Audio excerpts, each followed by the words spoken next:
Good evening, world. It's Don't Be Afraid of the News. I know it's been a while since I've been on the air, but things have changed. You know, the world's gotten a little different. After our Christmas episode, I decided I need a vacation. And as you know from that same episode that I have friends in high places. And that friend of mine told me there's only one place to go to relax, and that's Egypt. Egypt. I guess that's what you get for taking vacation advice. You know, if you ask to go somewhere and it's a guy who lives on clouds, where is he going to take you?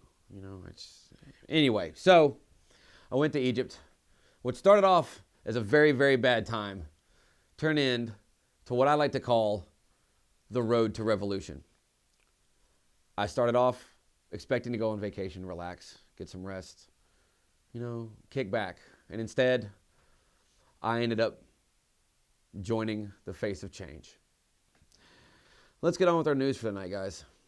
Professor J. Michael Bailey of Northwestern University decided to make his class fun and informative by bringing in a couple from the private sector to help him teach on his human sexuality class. Well, the couple then proceeded to break out. They broke out a sex toy in class. Let's not beat around the bush. All right, this couple brought in was told to show them what it's like to be a married couple, and they did. They broke out a sex toy, which is a joke entirely of its own. And as cool as all this sounds, somebody had to go and whine to the dean, and then this teacher, who went out of his way to try and make class way more enjoyable and to break the boundaries a little bit, got in a lot of trouble over it. Well, he apologized for the statement at first, but he has now brought it back saying how happy he is that he opened the forum to discussion on this particular subject. And on a side note, I am starting school again, and I will be going to Northwest in the fall. A Florida woman was charged with manslaughter for killing her adopted daughter. I'm sad to say, folks, I really wish... let's just get on with it.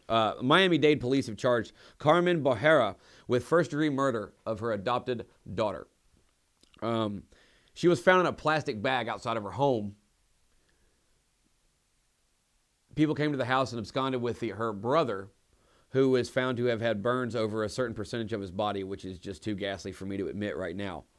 And this is believed to have come from child abuse. You know, I'm the type who I'm what you'd like to call an evolved redneck. I like to think, which means I can appreciate subtitles in a Western. It also means I've read a book or two, but I don't like the idea of killing anybody or anything. And that's a very weird and jaded comment, which we can get into another time. But as far as this goes, it's one of the tips to the other end, and I would be happy to put this woman in a bag myself and put her in the bottom of a river. And that's on my soul, I guess. Now, to something really important. Are whites really oppressed? I got this off CNN. I'm genuinely surprised this even exists. I'm just going to run down some of the questions that they had and some of the comments that they made. One of the questions posted was, have whites become America's racially oppressed majority? Now, part of me agrees with this. But that's the fucking point. We're in America, the melting pot. Sooner or later, we're all not going to be cracker-lacking. We're all going to be different colors. And that's supposed to be what harmony is all about, is everybody getting along. And if somebody doesn't feel like they are in power anymore, I guess they just need to suck it up and get it over with. Conservatives say nation is moving past the point of there being anything called racism. Well, tell that to my friend Corn when he tries to date white women. And for the last one, white no longer defines being American. Well, thank God for that. Moving on. Pro-Gaddafi Facebook page. All right, I couldn't believe this one either. Apparently, there's this pro-Gaddafi Facebook page that all these celebrities had linked on as friends and fans of. People like John Cleese and Elvis Costello, amongst all kinds of other people. It came out to be known later that this woman from England named Claire New, started this page to prove a point. She wants to prove the point, should Facebook friends be allowed to add you to groups without your consent? Well, I'm sure there's all kinds of ethical questions you could get on either side of that and pose questions and this, that, and the other. But the way I'm looking at it is, it's kind of like if you can't stand the kitchen, if you can't stand the heat, get out of the kitchen. You know, if you don't like the stuff that happens on Facebook, maybe you should get off Facebook. Maybe, because it's just not really that important a thing in the big scheme of things. It's not important enough to go nuts over. So you can post that you're washing your cat and listening to the new Celine Dion edit. I don't know. Rare King James Bible found in English church. Apparently there's this Bible that's been sitting on the shelf for a long time now. Some researcher was passing through there and looked it up. He looked it up, the kind of Bible it is, and it might be one of the original 200 printed of the King James Bible. They believe that at the very least, just by looking at it, it's over 400 years old, which is just cool to say it. But I mean, the idea that it's just been sitting somewhere untouched, unread, unflipped through, to where someone who, when they read it when they were a child, could read it later in life and get something else out of it. They could learn from it. No, it's just been sitting, collecting dust, while somebody preached words from it. You're talking to a guy who has read his Bible from front to back. I can't quote it to you, but I genuinely like it as a book, and it definitely is something you can put faith into. But you really shouldn't be preaching about it if you ain't reading it. And that's kind of what I took from that. But a cool thing is there's a book that's like 400 years old. Imagine how cool it looks with the binding and whatnot. Man. Mexico inquires U.S. gun smuggling. U.S. federal agents allowed hundreds of guns to be smuggled into Mexico in hope of tracking them so they could learn where cartels are. What they were is they'd leak these guns out. They'd allow them to be smuggled, and they'd try and gauge where the guns were going so they could find out where the cartels were. Well, the problem is these guns got back on the streets like they do and started being in murders. They were being used to kill people, and that's just not right. And then when you hear the numbers of it, it's kind of messed up, man, because, you know, the U.S. attorneys ordered an inquiry, but then the ATF reportedly allowed over 1,700 guns to be smuggled over a 15-month period. 1,700. And only 700 of them were ever recovered. You know, I mean, you understand they're trying to find out where the drugs are coming from, but unleashing unbelievable amounts of ammunition and weaponry upon people that are probably going to use them is not a good idea. And Americans really aren't in the win column on this. You know, talk to my friend Emily, who's in Afghanistan. Let's lighten the load here a little bit, people. The tractor beam may be possible. I want you to listen to this again. The tractor beam may be possible. For those of you who don't know what a tractor beam is and don't watch Star Trek, I really don't care. For those of us who are cool and watch Star Trek,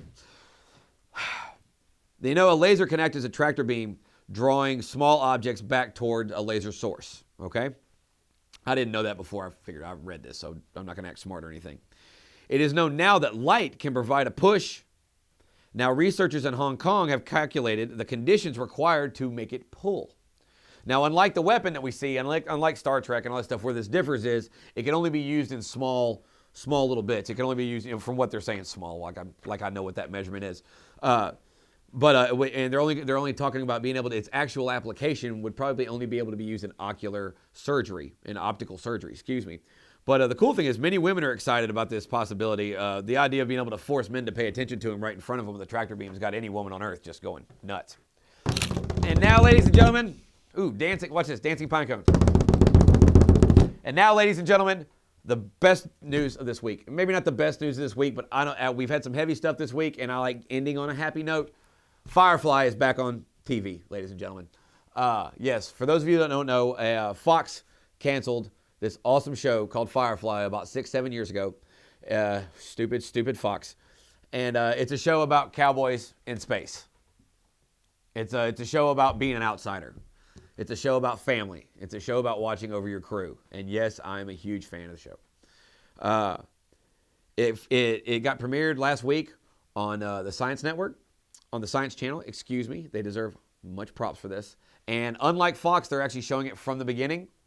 And they even had these cool things during the commercials of how science tech could actually be used in real life that they talk about on the show. And I know it's stretching a little much, but it's nice. And me, along with a bazillion other nerds, were happier than a pig dipped in shit. You know, and to me, this is kind of important in the big scheme of things for man. In the big scheme of things for man, the power of the voice, the power of being a part of something. Because in the show Firefly, We only got 12 episodes. I don't even know if they aired all 12. I know we've got 13 on the disc. If it's 14, sue me.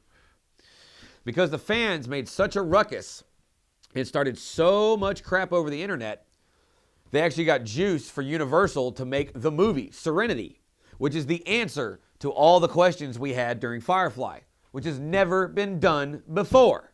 Okay? Fast forward a couple years, and now the fans have kept that up so much with a show that's been canceled for 6 years. Has been came up. So many people have gotten behind it. So many people have spoken their part that now they're re-releasing the show on television. You know, and it's not on Fox, so it won't be ruined now. This is kind of important. I know it's a big leap in the world of dorkdom or whatnot, but still, this is kind of important and should be noted. Stand up, give a shit. Who knows? You got to have faith in something, right? Josh McClain, don't be afraid of the news. No fate but what we make. Have a good night.